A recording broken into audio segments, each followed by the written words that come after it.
The Wellness Show, episode number 312. Welcome to The Wellness Show, a podcast on health and wealth. I'm your host, Tyhson Banighen, the founder of the Extraordinary Healing Arts Academy. Join me as we get the latest insight, tips, and strategies from wellness providers, coaches, and successful heart-centered entrepreneurs, and much, much more. Welcome to The Wellness Show. This is Tyhson Banighen, your host, and we have our return visitor, Amy Jo Ellis. I think this is the fourth or fifth show that we've done together. And the topic today is dancing with the devil doesn't need to be scary. And I don't know about you, but this has been a bit devilish lately in my world. How about yours? Not so much in mine. I'm not scared of nothing. Yeah, I'm not scared of nothing either, but the devil's in the hindsight, the devil's in the works. You know, we use the word devil everywhere. Devilish. So I think it's in our language, and I think we, as you say, language is really important. We probably should think about how the devil's getting into our conversation. Right. And the thing is that, well, I guess we didn't post this to anybody. We were originally talking about demons, but I don't care. You call them what you want. Demons, devils, them guys that are interrupting our energy field from wherever they come. They could be ETs, they could be devils, they could be earthbound spirits, they could be whatever, right? Yeah, exactly. But our original phone call and discussion was about a conversation that I had with a demon. And so that's the reason why I'm trying to revert back over to where we were. But no, that's okay. So let's talk about demons. Yeah. So there's a role that these entities, wherever they are, non-beneficial energies, whether we call them demons, devils, disincarnates, earthbound entities, play a role in our lives, right? They definitely do. And the more fear we have of them, the more we attract them. Absolutely.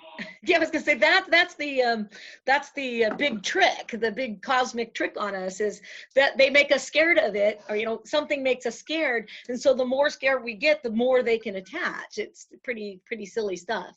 Yeah, absolutely. It's like food to them. Let's scare these people, half to death, so that we can have the other half as they die because we can feed on it. Yeah, it's like I said, it's true of I think that I'm going to be quoting Raymond Grace, who just says, and he's probably quoting somebody like Einstein, that energy follows humans. And so he's like, you can clear a house completely, but if a filthy, dirty, energetic human comes walking back in, they come dragging with it all the mud and they resoil the house immediately. Yeah, so that's another whole topic, but that's why I really encourage people to put up grids in their houses. So, it's sort of like an anti-welcome doormat for entities, right? Yes, exactly. In my mind, I put up an energetic archway that people have to walk through. And in that energy of the arbor, it's like full of daisies and roses. And there's things that I know are high vibrational, such as, obsidian and clear quartz crystals. And I imagine I put them in there. And so therefore I do. It's our imagination that actually builds that energy grid. So absolutely. I actually have on either side of my door I have organite, big chunks of organite that actually forms the arch as well. So, and then I install what I call the Christ grid in the house, and I teach people how to do that in hospitals, daycares, wherever people are that really need to.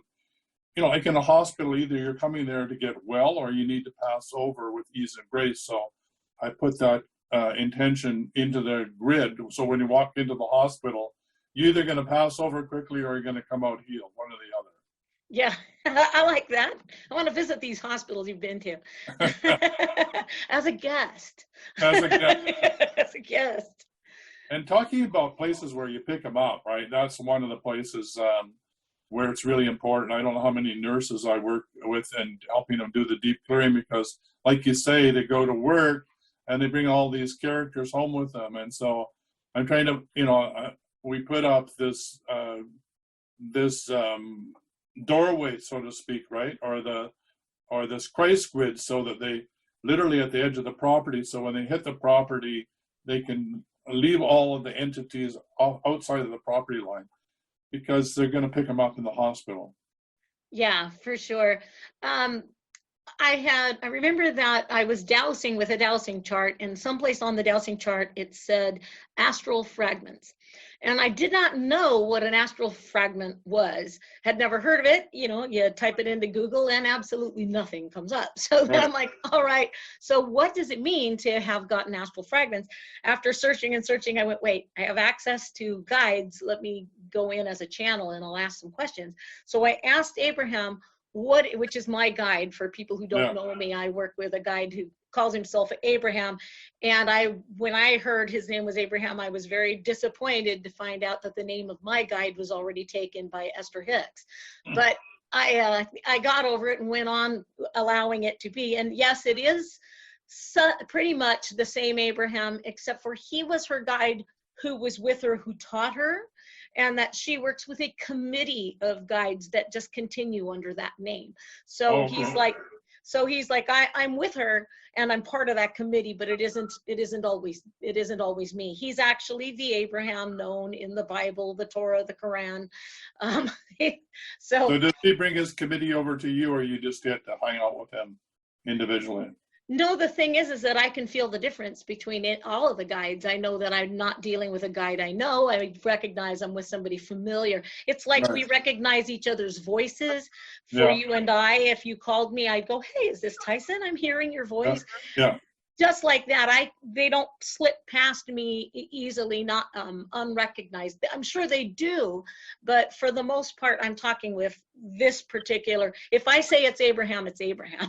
If it's not, I'll say it's a guide. I'll just say it's a guide. You know, that's really interesting because, you know, for me, I don't know all my clairs and how to define them, but mine is I just get messages straight through. You know, like. Mine is, I don't know who my guides are and I don't know who's saying it. I just know. It's like an inner knowing. It's called claircognizance. It's for me, I'll be looking at it. I remember seeing a picture of a beautiful horse, and I said, I opened my mouth to say, oh, wow, what a beautiful horse. And I said, oh, wow, what a beautiful percheron. And I went, percheron, where did that come from? And then I thought, well, it's a big black horse with a big black mane. That's a Frisian, right? And then I typed in percheron. No, it was a percheron. It's like, so those kind of claircognizance, you have that all knowing. You ask a question and the answer comes through. Well, I know that this is not the topic, but so were you gifted with having Abraham around you or knowing about your guides from an early age, or is it something more recent, or what? It's more recent. It's since the death of my sister in 2005, I would say I've been way more interested. Now, way prior to that, I was doing things, but I didn't have the desire to go racing into it and learning stuff like I do now. So back then, things would happen and I just kind of blew it off. But I just accepted that the kind of thing happened, but I didn't go in and try to explain it or to understand it. I just went, oh, it's just me. So do you think maybe your sister on the other side just rounded your group up and said, hey, you need to pay attention to this girl or something? No, it was that basically what happened with when my sister died, I began seeing signs from her. I began seeing, understanding that she was around me. And then I started having friends who were psychic giving me messages from her that were so spot on that I had to go, whoa, that's really happening. And I know I can do it to some level. So now I need to learn how to do it better. And I took to really studying and figuring out how to communicate, how to understand. And but I had been I've been communicating as a channel since around probably 1998. So was it something that you went and did some sessions with or learned from somebody who was gifted in this area? You just did your own thing? Yeah, and I was having, I stumbled down the empath trail where I was picking up everybody else's emotions. I was not dealing with myself very well. I was not in control. I was being bombarded by information. I would break down and cry at the drop of a hat. Not even the drop of a hat. I would look across the room, see somebody, connect to them, and burst into tears crying. My husband would say, "What's wrong with you?" And I'd say, "That woman over there, I think her husband just died and she can't get used to eating alone." And I'm crying, sobbing, and he's like, "Oh, brother, I've had enough of you." He's like, "I gotta go wash my hands." He gets up, goes out of the room, and the woman comes over, or I make connection with her again, and I said, "Where about, I said, I see you're about to get dessert. If you'd like, you can come join us." And she said, "Oh, no, I'm gonna take it with me." So then when she got up to leave, that's all I said with her. When she got up to leave, my husband was back sitting down. She walks up and she touches him on the shoulder and she says, "Honey, I would just want you to know you're married to an angel." I was feeling so awkward, and my husband died just a couple weeks ago and I just can't get used to eating alone. And she said, she just made me feel so at peace. So I just want you to know, your wife's a dear, please, and she just said this stuff so randomly to him, and he was like, "What?" And it was what made him start to really believe in what I was saying. Well, that's really amazing. And isn't it amazing that your husband was able to, well, how can I say it? I mean, you put him through quite an experience, right? I mean, as you came online, so to speak, your husband was probably, "What is the matter with her?" And yeah, and he's born and raised Christian, went to a Christian school, and it was really something huge and massive for him to come to terms with. Yeah. Wow. So we're off topic, but we're on topic because we're really talking to empaths. That's both of our tribes. So if you're having these weird experiences of lots of voices in your head, or being overwhelmed by other people's emotions, or you're having a foggy brain, or all those sort of symptoms, which could be ascension, or they could just be the fact that you're an empath, then we're the type of people that you should get hold of so we can help you be able to handle your gifts, because you're here to deliver some unique gifts to the world. You're not here necessarily to try and fit in, whatever that means, fit in. So let's go back to the original topic about those little guys what do they call them? They call them demons or something, right? Demons, yeah. Well, what happened, it's like, Raymond Grace and I have become good friends, and we talk quite a bit, and he's saying, I don't come across demons very often. And I told him, I never have. I really have never come across a demon. I've come across demonic energy, and lots of it. So lots of demonic energy, but never just a demon. And many, many times I've had clients call me and say, "I'm being attacked by a demon, and I've got this," and then it turns out to be a dark guide. Whatever it is that they are feeling so attached to can either be that absorbed sibling that I've spoken about in the past, or which is a very dark energy that's connected to our energy system, and even a full-on exorcism won't get rid of it because it's a part of you. It's a part of us, so you can't kick out what is you. So when we've absorbed a sibling, I don't really want to go down this road, but if two eggs ovulate at the same time and they both are conceive, well, then they'll both start out together, but then the stronger one takes off and the other one fades back.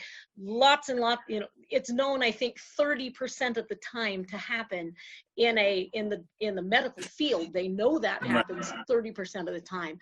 But what we're not really realizing is that in the ramification of that is that a lot of the cellular structure of that fetus was grabbed by the I shouldn't say fetus, I should say embryo, is grabbed by the placenta and pulled right into the baby to create the baby of the new survived.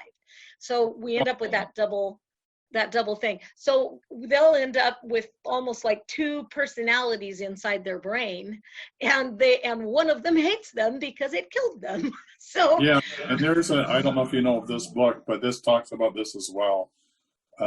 This is called A Cry from the Womb, Healing the Heart of the World, a guide to the healing and helping souls return to the light after sudden death, miscarriages, stillbirth, or abortions, right? Yeah, that's a different topic altogether. Yeah, it's similar. And then I was going to say it's similar, and everybody thinks it's the same, but no, it's not the same. Abortions and miscarriages all flush from the body, Yeah, whereas the other one is being absorbed in. So yeah, the soul still stays in the auric field. That's the only difference. Whereas you're talking about the DNA actually gets absorbed from one fetus to the other. Exactly. And I had one woman who was in the hospital with her entire body fighting itself. They didn't know what was going on. Her immune system was fighting her. And once we did this absorbed sibling resolution for her, that went away.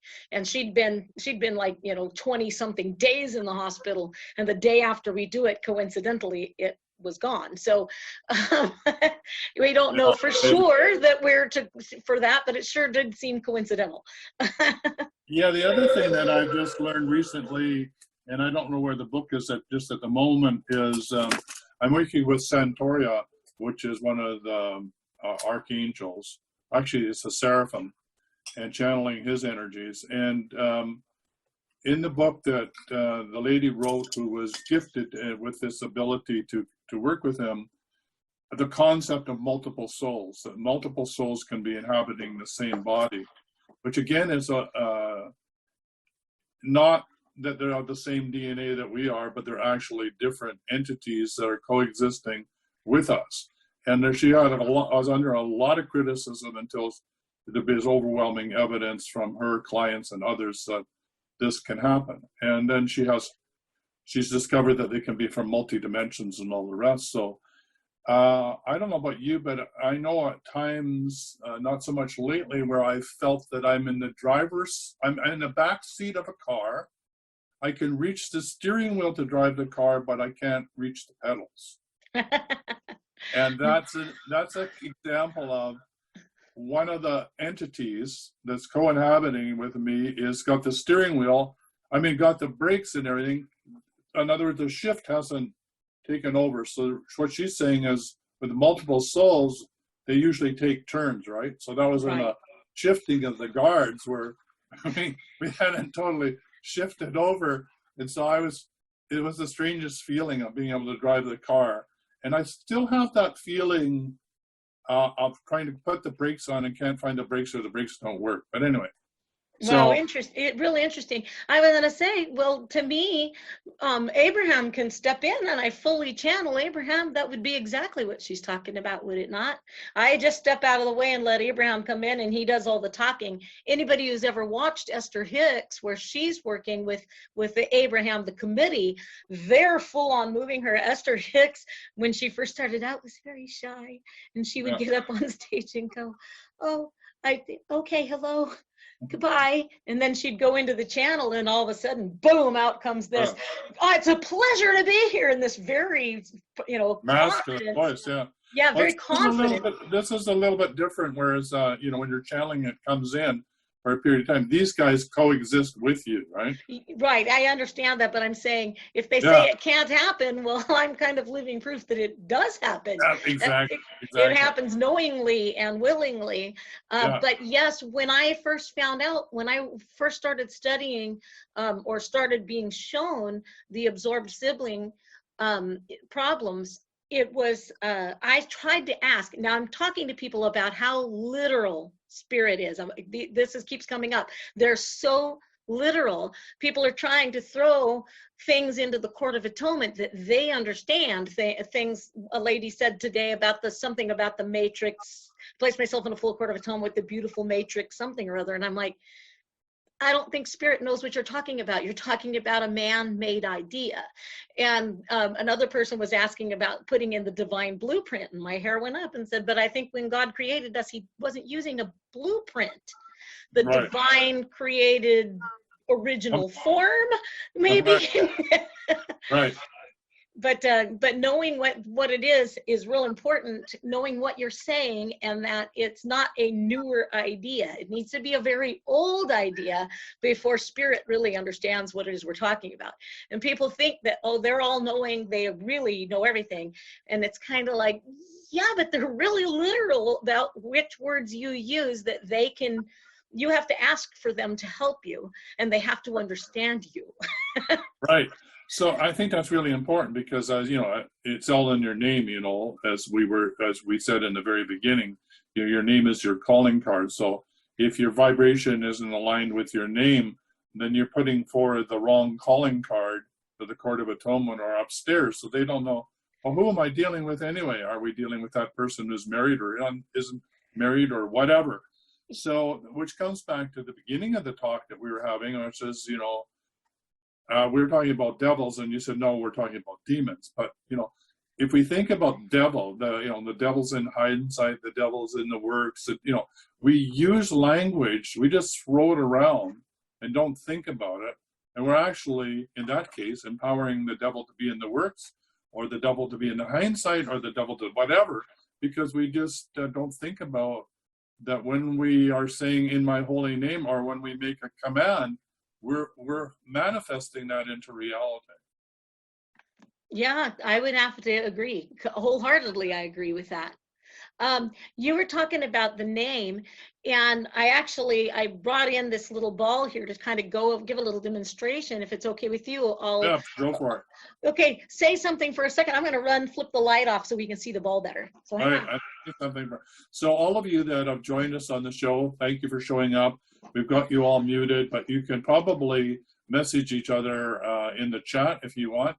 But we've got you all turned down and being quiet. Wow, look at that. Oh, am I already up and running? Okay, you were excellent. Up and running. You were up. Okay. And running. All right, so the idea here, what I'm trying to tell people is that when we're using our names, that our names are like our sacred identity. It's like our sacred phone number. So the combination of sounds and things that are produced by the name and the intention to connect with that person. So there can be, you know, many John Smiths in the world, but when you're saying the name John Smith, your intention is on the one you know, right? Yeah. So it's intention, it's the sounds, it's the tones. When you just think about somebody, if we're walking along and we just think about somebody, or we think about, oh, when we went to the fair the other day, well, it starts, I don't know if you can see the accumulation of energy coming toward that hand, when it starts to really gather in and energy starts to connect. But as soon as we say a name, boom, we are connecting throughout the atmosphere. I can't tell you how many times I would be in the house and my mom and I would be talking about somebody, and then the phone would ring and it's them. What happened all the time? We're like, oh my gosh, we were just talking about you. So talking about them and saying the name is what makes that connection so strong. And it lingers after you get done talking about that person. It lingers and it takes a while to dissipate. I find that having our energy be, that clearing our energy daily helps to remove a lot of that energy that gets remained when we talk about people by the name. And I've done a lot of work to clear Facebook so that we don't connect so strongly through it, because we're seeing our names all the time in front of it. It was starting to really give me problems, but I've worked with Raymond Grace to really try to seriously cut some of that energy out, not just for us, but for everyone on any of those media things. So like I said, when we're thinking about each other, if you say the name, you bring it in. Tyhson, you're one of the only other people that I've ever heard really talk about the importance of name, because you always say, in my holy name. Yeah, absolutely. It's like, because, you know, in the Master of the Far East, when they say I am I, they're saying I am God. I'm one with Source, right? And so when you say I am, or I am one, or I am God, or I am I, you are aligning with Source, you know, and as Christ said, you know, what I can do, ye can do, and even more. So you're literally one. You're the son or daughter of Source in that moment when you allow yourself to be aligned. And that's where the power and the work that we do is when we're in that aligned with Source, right? So if I'm going to work, I want to not come from my human mind consciousness. I want to come from source consciousness. So when I say in my holy name, I'm bypassing my rational, egotistical mind and going to source, so source can speak through me. Exactly. I agree wholeheartedly with that. And when I say if I were to say in my holy name, I would immediately say in my holy name, Amy Josepha Richards Ellis. And I would say my name to bring that power up. Do that. I'd say I, Tyhson Banighen, in my holy name. So whereas you would suggest people that say it 3 times, right? I just say I, Tyhson Banighen, in my holy name. Perfect. I mean, it's still bringing that energy up. Yeah, it's putting out the calling card. Hey, I'm showing up in the universe, and this is who's showing up. And yeah. Sorry, trying to bring in a little bit more light without going across the room. There we go. Interesting. You did that to bring more light, and the other computer I'm working on went totally red. So yeah, sort of energy. Which brings me to the topic. I don't want to forget this, so we can come back to it. And that is, the devil's in the works. The devil is in the computer. So I would really like to get past this whole thing about, because when I started doing this, I had so much energy I couldn't wear a watch. Like every watch I wore, it would stop. Yeah. So I know that what's going on now is I get to a certain point in my business and I'm rocketing along, and then all of my technology crashes around me. So I've asked Divine Mother to help me pull in my energy field in some way, or come into some sort of harmonics with my technology so I don't blast it into another dimension. Okay, let me kind of go within for a minute. Well, I do want to, since we've got all these people in here, and we were gonna talk about the. No, we're gonna. Let's do it. Okay. Let's do it. Well, I was gonna say, let me talk about the demon thing for a minute, and then I'll go in and see if we can figure out what's going on. What happened was, like I said, I've never had at that point never come across a demon in somebody, and Right. Abraham had told me that anyone who has a demon will never come to you for help, because they have allowed their situation to get to the point that it's attracted. It isn't that it's attracted. What's happening is that a demon is actually an assistant. And it's just, they've asked for assistance in such a negative form that divine assistance says, sorry, not my table, I can't help you with that. And so then they, but it's, so the, I like to think about it as you're driving along, you've got your family, your loved ones around you, these guides that are, whoever it is that's helping you, you're driving along, you're having a good day, right? And then somebody cuts you off in a really rude way. Now you have free will, you have the choice to go, my dad says, bless you, brother. And my dad says, bless you, brother. But you have a choice of going, oh boy, he's in a hurry. And that's so, my daughter says, oh, that's so dangerous. That's her response. Or to go, you blah, blah, blah, blah, blah, blah, and start to get into this downward spiral. So then let's say, he cuts you off, you flip him off, he slams on the brakes, turns around, now you're looking at each other on the street, and your choice is to either defuse it or jump out and bully your way through. If you choose to defuse it, your guides are going to hang out, and your divine guides are going to hang out, and they're going to go, okay, let me help you with this, let's do this, let's do this, let's do this, and all the right thoughts come to mind. If you choose to explode and come out fighting at this guy, your guides go, sorry, not my table, hey, Uncle Alvin, this one's for you, we got a hot one. And badass Uncle Albert comes running down, and he comes in and he goes, yeah, you want a piece of me, you jerk? And now you're getting bad advice from a darker guide, right? Right. And so then you're so mad, you're like, where's my gun? And Al goes, wait, I didn't mean to go that far. And he goes, hey, you know what, Sylvester, come on up. And the next one comes up, and he's more dark. He's ready to pull a gun on the guy. And the guides change down and get darker and darker and darker as you choose to do it. It is not them forcing us to do it. It's our own events in our background and the things we need to get over, and the choices that we make, it brings in these guides. So wow, that's really interesting what you're saying. I like that. Yeah. I mean, I don't like it necessarily, but it's interesting. Yeah, but I'm just saying that if it's our choice, it's our free will to do it. Well, when we get down where we have had like so many bad things happen, now we're in this lower vibrational place, a good thing can't happen. My daughter asked me, where does luck come from? And I said, luck comes from holding yourself in a higher vibrational frequency. Yeah. And good things pour in, and you do receive better luck that way. And something would have to change for a person in a really dark space to have really great luck, in my opinion. Yeah, and that's where the deep clearing protocol comes in, is to start clearing that gunk away from your auric field and from out of your body. But absolutely, because you can't have synchronicity happening in your life if you're down in the dumps or if you're in the lower frequency. But I never thought about the fact of, hey, you're calling in whatever guides or assistance from whatever realm at whatever frequency level that you choose. And the more you choose the lower frequency, the more you get stuck in it. That makes sense. But I never understood the concept of you calling in the guides to match the frequency that you want to react to. And of course, it's your choice. So I like what you're saying, because again, it's free will.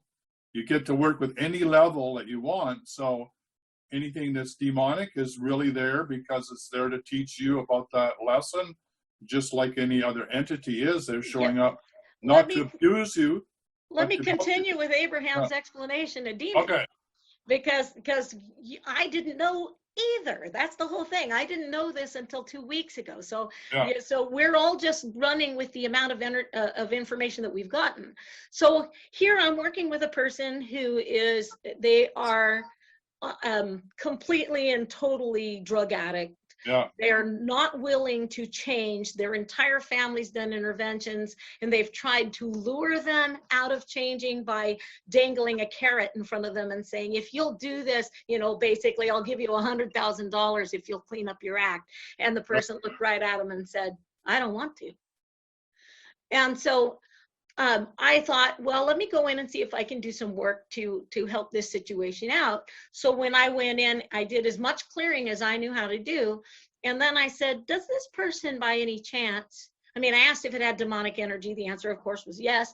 I transmuted all that energy. Then I went and said, does it have demonic energy? And the answer was no. And I said, do they have, before I started, I asked, do they have a demon? And they said, no. And I said, well, before I started, was there a demon involved? The answer was yes. And I said, well, how do I solve that? And Abraham said, I'd like you to talk to the demon itself. And I went, what? No, not my table. I'm not going to do that. And Abraham's like, have I ever steered you wrong? Just talk to the demon. So I went in and I said, I asked to speak to the demon who is assisting this person. And I said their name and that statement several times until I felt it connect. And then I said, yes. I said, would you explain to me what your position is? What are you doing for them? And they said, well, they have a crack in their they didn't say crack, they have a fissure in their personality. He said they have a fissure in their personality. And I said, can you explain what you're saying by that? And he said their self-esteem is so low that they can't even be with themselves. They can't be alone with their own thoughts because their personality is beating themselves up so badly. And I said, well, what is it that you do for this person? He goes, yeah, I fill that fissure. I fill that fissure for them. I come in and I fill that fissure. And I said, well, what is it? I said, how is it that you fill that fissure? And he goes, I make him feel like he's the most important person in the world, that no one is anywhere his equal. And as long as I'm with him, he feels like he's the top of the world. Now, for this particular person, they thought they were Jesus Christ. That's what he tells everybody. So, and it's in my opinion, false bravado would be. Absolutely, yeah. Wow, that's really interesting. And so the demon, the being, now demonic energy is, a demon is a low level. Now I asked a few questions about it because I said, okay, I know that negative beings such as ghosts or, you know, certain attachments that we get, they don't emit their own light and they don't have their own energy source. And so most of these, what I call denied aspects of a person's life, lays dormant. And then when something of a similar frequency comes near it, it pops to life, just like if you were to plug in a dead cell phone, it would come back to life. It would be dormant. So when this comes back up, it has to be entangled in our energy field or it does not exist. And so it ceases to exist as soon as we shun it off of our energy field, and then it lays dormant for someone else to pick up. Like burrs on your pant legs when you're going for a walk, okay? They're not, yeah, they're there, they're not there, they're there to be picked up by someone else. So anyway, here we are. We've got this energy. So we know that the ghosts per se and things like that don't have their own energy field. So I asked him, I said, does a demon have its own, you know, does a demon emit its own light? Because I know a ghost does not emit its own light. Right. And he said, no, it does not emit its own light, but it does have its own power source. And it brings that power source to the human and keeps the human alive, where it probably would have either died some other way or, but he said, this is, Abraham's like, that's the reason why anyone with a demon will never come to you from help, is because it feels so good having it. Now, the demon itself is not dangerous, but the mind of a person who's let themselves go to the point that they hate themselves is a very dangerous person and a very dangerous energy to be around. So, but it isn't the demon itself that's making it be bad. If that makes any sense. Yeah, that's really, really interesting. Yeah, like I said, I just learned it. This is new information, so I came to you real quick and said, hey, here's something to know. And so when I was working for that person, I asked, you know, taking out a pendulum, so to speak, take out a pendulum, and I use the Court of Atonement. But I just say, I take this person, I say their name, their divine holy name, and I place them in a Court of Atonement, and I ask to connect, if there, you know, to check if there are any demons, to ask the demon to assist in removing the fissure. Ask the demon himself to see if it can help find the correction. And the demon was more than happy to help remove that. Now, I'm not in connection with the person to tell you whether they got better or not. I'm sure they didn't. It wasn't like a magic bullet that's going to do it. But if you're going to have a shot at getting your energies to work, knowing, you know, so then I asked for the divine guides of that person to come back in and for them to assist in removing any of the issues that caused the fissure in the person's personality. So, you know, and then so I'm using the pendulum to bring in this you know, divine, pure, holy love at this level. So anyhow, I found that really interesting, and maybe I'm hoping it's useful to somebody watching the show. Well, I think it's very, very useful. I mean, that takes the second part, you know, like dancing with a demon doesn't need to be scary, because there's a certain role that's there and a certain learning or body of information that we can learn when it shows up. So rather than running around saying, oh, I have demons, and freaking out and lowering your vibration even more, it gives you an opportunity to ask that question, why is this being showing up? And what can I learn? Because it isn't, what you're saying is it's a teacher. If you so ask, it will teach you how to literally heal the fissure or deal with it, right?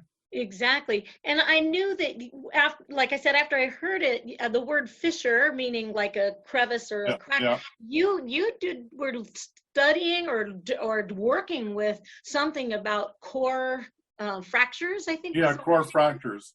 Yeah, this is the work. I'm actually certified to work with core fractures, and this is I'm trying to remember her name. Her first name is Dawn, and basically it is in the DNA when we have a trauma. Like if this is your baseline, right? the line, that when you have a trauma that takes you below that line, and it'll inscribe your DNA with the trauma, the lower part of the frequency vibration, right? And it will trap the emotion there. And so that becomes like a core fracture, because every time something happens at vibration at that level, it will trigger this. So it's called a core fracture. It's like a fissure, right? Yeah. It's literally in your DNA. So when you do a core fracture, you go in like the demon does, you make that descent in, and you discover what was the underlying trauma or misunderstanding or whatever happened for that trauma to occur. You then bless it through the technique, remove it, and as it comes out, it heals. But in actual fact, it's almost like if that is the core fracture, you almost need this sine wave above in height in the love and compassion to cancel it out. So it's sort of like, think of electricity, you know, you need that balance between the yin and the yang. And I think this is important to realize that we want to put a value judgment on all of what we're talking about, you know, that somehow below this line is negative in it, it's bad and it's rotten and it's wrong, and over here is all sunshine and lollipops. But that's not necessarily the case. That yin and that yang are who we are, and we equally learn from both of that. So that shadow part of us is as valuable for learning, and that's why there's, you know, mystics go through the dark night of the soul. It's not because they're bad, rotten, and wrong. There's certain things they need to learn from that dark part of their being that's hidden, that's beneath this line, that's been fractured. They have to understand who they are on all levels, all dimensions, all realities. Right. That makes me think of when I'm working, you know, with the people in the Court of Atonement, I'm saying, you've got the disease of cancer. And if you've got cancer, it came from this place, I'm almost going to say, of decay that's going on inside your body field, that's from an event. And, you know, normally when I'm working with a person, I'll say, okay, well, let's see, right now we could work with Tyhson and all of his electronic issues. How would you like that? Yeah, exactly. And again, everything is like a core fracture. If you look at German new medicine and cancer, there is an original trauma. It could be a death of a child, it could be a near-death experience, it could be sexual abuse, it could be an accident, it could be a bump on the head, it can be anything that really knocks you for a loop, so to speak, right? Will cause that trauma or that core fracture that then, if not healed, will symptomatically show up as in cancer. But in German new medicine, cancer is part of the healing process. So we misinterpret it as a disease or disorder, but it's the body trying to heal the original trauma. That's what I'm teaching, exactly. Yeah, and the clue is, okay, what is your body trying to tell you, which you already know? Let's deal with this underlying issue, and then the cancer has done its job. It's an early warning system saying, your body's trying to tell you something about this core fracture or toxic emotion or disease or disorder. Abraham says it's cancer is kind of he says it's a suicide for people who are not brave enough to carry it out. Their soul is so done with what's going on in their life that they're not handling it. That they're taking themselves off the planet. Exactly. And that it's a warning, like you said, he's saying it happens slow enough that it should be seen and honored and respected as, oh my gosh, thank you for showing up so I can change what I'm hating so badly. Yes. So that I can have a happy life and continue on. And we're talking about like right across the board. That's the thing about cancer. This is not a little change. This is a complete diet, the way you show up in the world, how you handle everything. I mean, it's literally almost like flipping you upside down from where you were to re-look and reinvent yourself in a totally new way.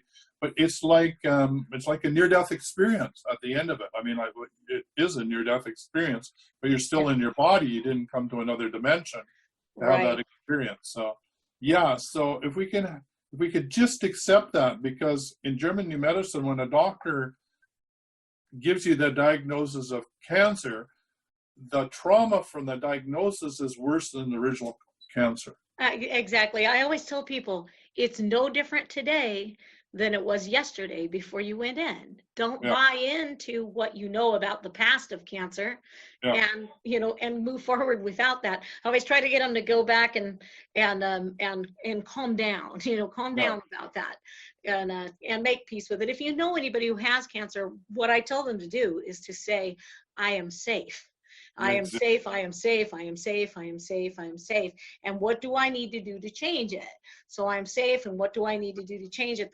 That kind of statements will allow it to flow more peacefully into you. If you go completely into fear, guess what? You've dropped into that negative filing cabinet, and the only thing you can find are negative files. So you're not going to find the cure. You have to get out of that negative space to have the luck, like we were saying before, to have that start coming in. You have to raise your vibration up. And the best way to do with it, the thing that when I channeled information for a friend who was diagnosed with advanced stages, I believe, of pancreatic cancer, I had him start with that, I am safe, I am safe. And then when I went in and asked some questions, they had him say, you and I, talk to the cancer, you and I have been playing a game. And I've advanced, and then you've advanced, and I've advanced, but we're playing the same game. If I die, you die. Love that.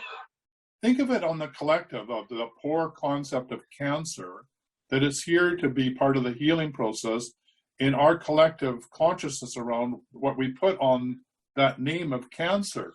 That entity that's here to help us has been so crushed by our belief systems that every time we have a love and compassion to the word cancer, we're changing it for everybody. Yeah. And so I work on trying to take the power out of the words, because the word itself is so negative, like you said. So using the Court of Atonement, which of course is my modality for people who are not familiar with me, I'll say and I always start with my name, because that's what takes the power in. I, Amy Jo Ellis, place the word cancer. Right now, Tyhson, do you have a pendulum there handy? Absolutely, I do. And do you have any kind of way of telling you what the frequency of the word cancer is right now? Yeah, I can. Just a sec here. I'll tell you on the scale of 0 to 100 right now. Okay. So if 100 that is lit up like a Christmas tree, like it's pure divine white light, it's somewhere around 0. Okay. Okay. So I, Amy Jo Ellis, place the word cancer in a full Court of Atonement to be purified and sanctified. And I feel like once isn't going to do it. Did it come up? Well, why don't I join you? Well, let's just see. So let's see if it's moved, but it's hard to see. So I'm going to count it out. So it moved by 1%, 2%, 3%, 4%, 5%. 5.5%, 6%. Okay. So so let's try it together. So I state our names, and all of us can do it. So you say, I, Amy Jo Ellis. Right. So I, and all of you say your name. What I say is, so if I was doing it with you, I'd say, I, Tyhson Banighen, with Amy Jo Ellis in her holy name, and everybody on this call or listening to this. Okay, call. So I'll just say, I, Amy Jo Ellis, and you say your name. And I, Tyhson Banighen, in my holy name. We call together with everyone in this call. Listening to the call. Anyone listening to the call later on, yes, that wants to throw in, we place the word cancer into a full Court of Atonement, and we ask to purify and sanctify the word cancer. So what we're asking is to remove the negative energy off of the word cancer. Now, how does the word cancer? Can I add something else to that? Sure. I like to say, according to the law of one, which is do no harm. Yeah, well, the thing is that that's already set in place in the Court of Atonement, so we don't have to go there. Well, so the Court of Atonement, right? I got it. It's a good idea.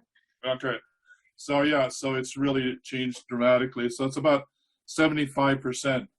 So just a simple intention to do it and taking a little action to do it. It's like I create what we call speed calls because you taught me how. Thank you so much. You said, do you do speed dials? So once you made me aware that it was possible to do it, I had been doing it, but not quite with the intention that I had once you kind of explained it. That I'll take it and I'll write an entire some of the calls are 10 pages long, and Wow. then I'll put it into a Court of Atonement, and then I'll speak a whole bunch of things that Abraham has taught me to speak, to bind it all together to be 3 words long only, right? But when I bind it, I have to bind it by following it with the Lord's Prayer about 8 times as it's sealing it. If someone else helps me do it, I don't have to do the 10. I don't have to do the Lord's Prayer like that to push the energy. It's being pushed so hard by the thing where 2 or more are gathered with the same intention. I just picked up on your wording, which is really interesting because you're using the words of a white witch, and so I mean binding. Oh, to say bind the word. I'm meaning binding like but just think about it. The power's in the word, right? So right. You're talking about binding things together. That's what they're doing, is that with the invocation, they're doing exactly the same thing. They're condensing the energy into almost like doing a homeopathic energetically by bringing those thoughts together and condensing them down into a speed dial. So right. I love it. It's just that to understand that all of magic that we think is magic is very straightforward. It's very simple. And what we're really fundamentally doing is teaching you the basis of how to have an ability to be one with everything around you and how to change the world around you. Some people would call that magic. We don't need to call it magic because we know how to do it. It just looks magical to other people. Right, exactly. It's not magic. It's just miracles. It's just simply miracles. Yeah, just a miracle. Yeah, that's it. We look at miracles and we think, wow, miracle, right? And we blow it way up. And a flower is a miracle, man. Like a baby being born is a miracle. There's the everyday miracles. Everything's a miracle. It's just really a very common thing, but still something that's unexplainable. Nobody really quite has it figured out. Yeah, and when we're talking about the vibrational levels that you were saying, that as you call as your energy decreases, you're bringing in other guides that match that energy. What we call miracles in the lower vibrational frequencies don't show up. I mean, they're there, but we just don't see them. So as you raise your level of awareness, like Amy is teaching you through the Court of Atonement or the Deep Clearing Protocol, as your energy comes up, then miracles are in your field. You can see them, the synchronicities occur. And it becomes second nature. And who doesn't want that?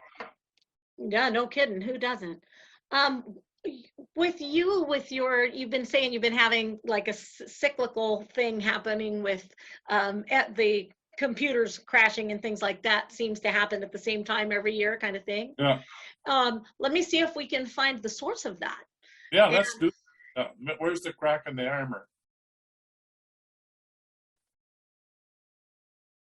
I still go to the age of 3. Wow, that's a long way back. Okay. That's a long way back. And what electronics? I mean, did you shock yourself or something? It would be the thing is that it won't be what we expect it to be. Yeah, it could be. It could be. I mean, I can see, when a cat or dog can be playing with a wire or doing something and all of a sudden they get through the insulation and zap themselves. That could happen. Yeah. What about take out your pendulum and say how connected to these issues are you at this time? How strong is your connection to continuing having these problems? Yeah, I'd like to say it's 0, but I'll get out of my own way and ask source, right? So how much am I'm going to just say, how much am I connected to the electronic energies problems around me in a non-beneficial way? How about that? That's a good way. Yeah, okay. So quite strongly, like still 50%. So that's way too strong. Okay. I'm going to kind of feed off the words that you use. Give me a second to come in. So say I and say your name and place yourself in a full court of atonement. I, Tyhson Banighen, put myself in a full court of atonement. I bring in all of my, I ask to analyze my timeline. I ask to analyze my timeline. And find any and all energetic, non-beneficial energy To find issues. any and all non-beneficial energies and issues. And I ask to correct this energy. And I ask to correct this energy. And I ask for positive resolution. And I ask for positive resolution. I ask myself to make peace with the past. I may ask myself to make peace with the past. I don't feel like we nailed it, but see how much it came up. Okay, let's just see. How strong I and strong. I'm going to finish that off. And I include all timelines, past, present, and future. No, astral plane. We did it this timeline. You just have to go with what Abraham's saying, okay? We got two different things going. All right. So it's about let's see, 80, 81, 82, 83, 84, 85, 86, 87, 80, 90, 91, 92, 93, 94. Is it going to keep pouring? Yeah, so we're just about... Has it improved it, you think? Yeah, it's at 94. Okay. So it's got a few more to go. Okay, and is it going to keep going? Yeah, I'll give them to see. Is that so I'm just going to see, is the energy still moving? I ask that. Is the energy still moving? Yes. Okay. Well, will it go to 100%? Yes, it will. Okay. Wait. So Okay. let me just see if it is there now. Okay, we're done. It just what happens is with the Court of Atonement, when we make ourselves at one-ment now, it's correcting all timelines and dimensions. When we do it here, it does it everywhere. So we can cut out making it complicated. We don't have to make it so complicated on ourselves. We can just say, okay, I'm doing this for me. And so now to do this, do it again and say, I place myself in a full court of atonement and I bring in the entirety of my family lineage, which will be your family coming backward, but also your children forward. So the entirety of the family lineage goes all the way back, as far back as you believe exists. So give that a shot and say, I, Tyhson Banighen. Okay, I, Tyhson Banighen, include both forward and back in my lineage to clear any and all non-beneficial issues with electricity. Non-beneficial energy issues related to any electronic devices, or I guess that would be it, electronic devices, and no, to any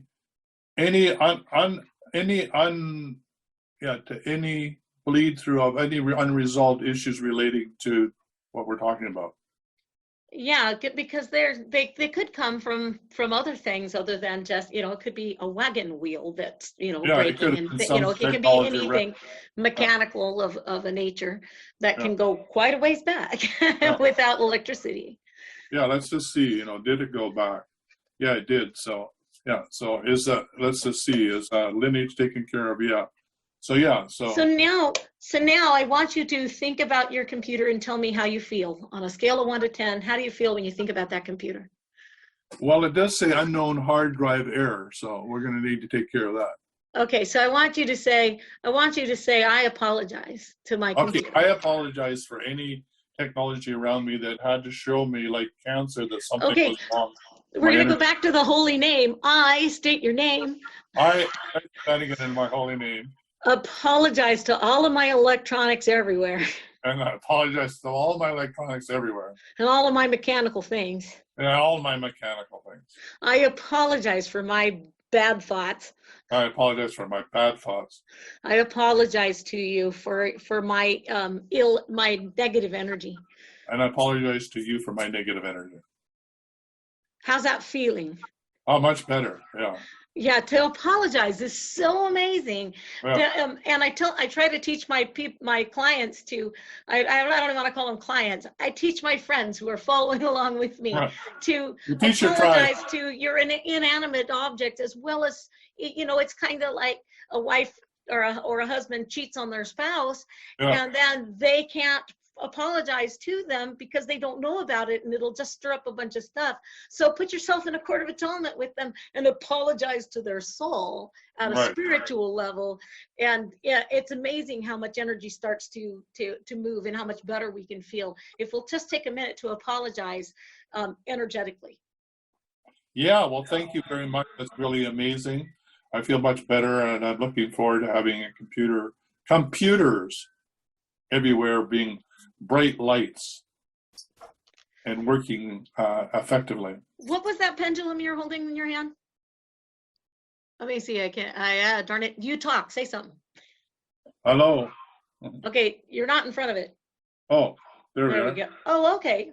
All right. I know that one. I'm forgetting the name right now. Yeah, it's one of my favorites. I tend to use an ISIS, but I don't know where my ISIS went. It's on a walkabout somewhere. Oh, yeah. I was going to say I call myself the house of pendulums because I just love them and I collect them. Not that a button on a string wouldn't suffice, Yeah. Yeah, I have a whole bowl of them in front of me with every type of type that you could ever think of, right? Yep. Well, I'm trying to think, is there anything we didn't, any dots, any I's we need to dot or T's to cross? How are we doing? I think we did what we wanted. And we talked about things like cancer. We talked about, the words that we use and how much power in them. We talked about, that demons don't need to be scary, that they're here for a job. And I think that that's the same for any non-beneficial energy. It all has an energy signature to it. And it's all showing up to match your energy. And if you think about it from the Ho'oponopono point of view, there's nothing external that doesn't show up for our own inner work. So if we have that attitude towards entities or anything that's showing up in our field, and we go inward, like you just said, and apologize, it's going to help straighten it all out. Right. I have a new booklet that, I sell the booklets for $5 a piece, but I have another booklet that I just put out, and it's working on deep clearing, but not on entities. It's working on deep clearing of emotional baggage. And it's working at, so it kind of does what we just did using the entirety of the family lineage. And but it goes in and it works with things throughout the timelines that were negative. And so it's trying to help pull that negative energy out of us so we don't attract it anymore. Yeah, perfect. We just did a new version of the deep clearing protocol and put abundance in there as well. And we've just come up with a whole homeopathic remedy that you will take. It will speed up the clearing super quick as well, right? So sort of like the outside in and the inside out. That's a really cool thought. I want a bottle of that. Yeah. And we're actually going to do it in sugar pills so we don't have to ship liquid all over the planet. Perfect. And then you just you have a recipe that you mix it up and put it into your own spray or put it into your water, right? Yeah, no, that's wonderful. That's a like I said, I know because I can feel and sense energy coming off of things. So I know that this stuff works, and I know that and when you believe it, look at the placebo effect. I can literally feel it. So I know that it works. I know that that it's helping. But just even when you have somebody who has that kind of faith, when you take it, your faith is going to heal you as well. So absolutely. It's going to be a twofold bang. It should really work for people who order it. Absolutely. And, all the thousands of people around the world that have used the deep clearing protocol, it's like Reiki. There's a body of energy or a devic energy that's responsible for that, or an angelic group that works on that on the other dimension as well. So when you do this work in the Court of Atonement, you're working with the angelic kingdom to assist you to do this work. And what could be better than that? Yeah, no kidding. Well, go ahead. No, it's just the thing. I think that we've done it. I think it was another amazing conversation. I had one thought that came up, and okay. I might want to go inside and ask Abraham what his answer is on this, because what you mentioned was the devil, and the word that comes to mind is the devil in the details. I was going to leave that out. But thank you for that, because I think because we use that word all the time. And so let's talk about that. Ask Abraham what he thinks about all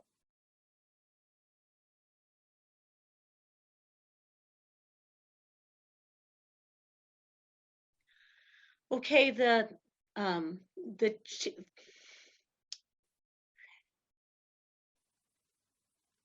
okay, the devil is a concept that's kind of a man-made area. Yeah. And the more belief and thought that's gone into it, the bigger that idea has grown.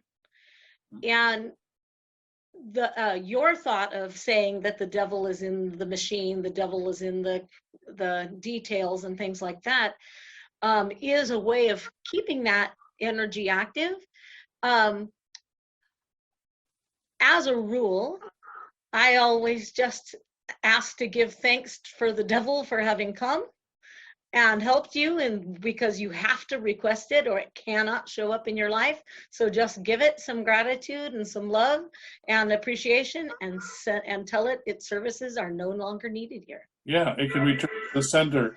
When I think about what Return to sender might mean you send it back to your mom, so you might want to send it back to the return to sender. Oh, let's say course or whatever.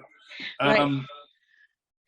When I tuned into it with you, I just got a sense of laughter. I got the whole expression of devilish, in a playful, very laughing way, right? It wasn't something like, ugh. It was like there was a lot of lightness in it, if you want to allow that into your life, right? So it depends on how you label it and what energy range you want to talk about. I only had one interaction with what called itself a devil, and it was funny that I had one time years ago, before this thing with the devil happened, I was out on my front porch and I was washing my laundry in Puerto Rico, and I hear behind me, and I turn around and there is a huge pit bull on my porch, and she's growling at me because she's scared that I'm there. I turn around and I go, ah!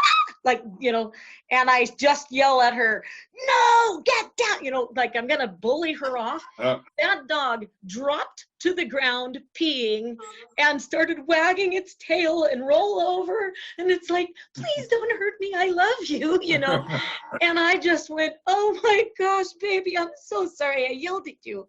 But I'd never seen the dog before, and like I said, she growled at me because she was scared of me, and I growled back at her because I was terrified of her. And her reaction of being so sweet diffused that energy completely. So here I am, I'm in bed one night, and usually I want to demystify these visions kind of things for people. I'm laying there, my eyes are closed, all I can see is like blackness and some like kind of gold speckles. If you close your eyes, you see like gold flecky, like snow on a TV screen. And it formed into a big ugly face. And I went, what is that? And it went, the devil. And I went, and what do you want? And it said, I'm going to stop the Court of Atonement. And I saw the dog fall on its back and roll over in my mind. And I said, well, that's wonderful that you think it's so important that you would want to stop it. I want to tell you thank you so much, because you give people so much stuff. People come to you, they sell their souls to you so they can have the things they want in life. I'm so happy to meet you. And that energy was gone immediately, and I never had it come back. So you learned how to tickle the devil's tummy. That's it. I learned how to just be playful about it and don't feel any fear. But that, like I said, that image came, and it was shocking and scary to me to see it. And then I saw how to handle it by my guides through that image of the dog rolling over into my brain. And I went, oh, just love it up a bit. Well, I think that's the key of what we've been talking about, is that, it all has to do with the vibrational frequency. So the devil can't show up in your life unless you're in fear, or if you're in doubt or shame or guilt or some of those lower emotions. The devil has no reason to show up in your life. Exactly. So shut the door on the devil. Shut the door on the devil. And it's coming if he shows up. That's it. Well, you're saying shut the door. He's saying shut the door on the devil, and it makes me. Just give him some gratitude. It's just, I just say I place myself for my group. I'll say and we say our names, so you can say your name. Place myself and the entirety of my family lineage into a full court of atonement with the devil, Satan, Lucifer, any bad guy from your religion, because this is all religions. So any bad guy from your religion, place yourself and your family in a full court of atonement. And I give you thanks for all of your help throughout our family timeline, but your services are no longer needed here. Thank you. You're dismissed. So I love it. Yeah, that's the way I work with that in the name clearing class. So I love that. I love that. Well, as usual, it's been a slice. Thanks for showing up in my life as usual. Anytime you have another one coming through, let's play again and keep everybody up to date. All right, will do. And like I said, I reached out to you because I knew that clearing is kind of your specialty. So I'm like going, hey, let's give this tool out to anybody who can use it. Yeah, we'll get it out both through the deep clearing and we'll get it out through the Court of Atonement. Right. And it's like I use both of them, and I really appreciate both of them. And I teach both of them to people. So, yeah. Well, thank you. Anybody who's just checking in, you can find my website, courtofatonement.com, and it's court like court of law. So Court of Atonement. And it works. I have proof positive in my life that miracles happen when you use it. No doubt about it in my mind. Well, thank you so much, Tyhson. And No, I want to say to anybody who's watching this, they probably don't know that Tyhson in his group, he offers up on Thursday that you put in what you do. And I was always looking at it and not knowing what to do. And about a month earlier, I had taken the booklet, the Court of Atonement, and I'd made it available for sale as a download. And so I just put in there and said, hey, I've written this booklet. I've never sold any, but this is what I do. And it sold 14 books that day. And from there, and that is the only time I've advertised it, we've sold over 4,000 copies. Good for you. That's amazing. And so if you don't have your copy, and there's now 3 editions, right? Yes, 3 editions. Yeah, 3 editions. And if you don't have the latest deep clearing protocol, get hold of it as well. And these are tools that will change your life. Yeah, I'm going to have to go pull off the protocol and look through it. Yeah, and I'm excited by the fact that it has abundance in there, because I keep hearing clients say, oh, I really want to work with you, but I don't have the money. I'll then do the deep clearing. Yeah. That's a good thought. Yeah. All right. All the best. All right. So nice to see you again. All right. Bye for now. Okay. Bye-bye. For quality online wellness products, courses, and services, visit our sponsors, thewellnessstore.ca and the Extraordinary Healing Arts Academy located at thewellnessacademy.ca. To stay in touch, visit us at thewellnessshow.ca. And until next time, be healthy, wealthy, and wise.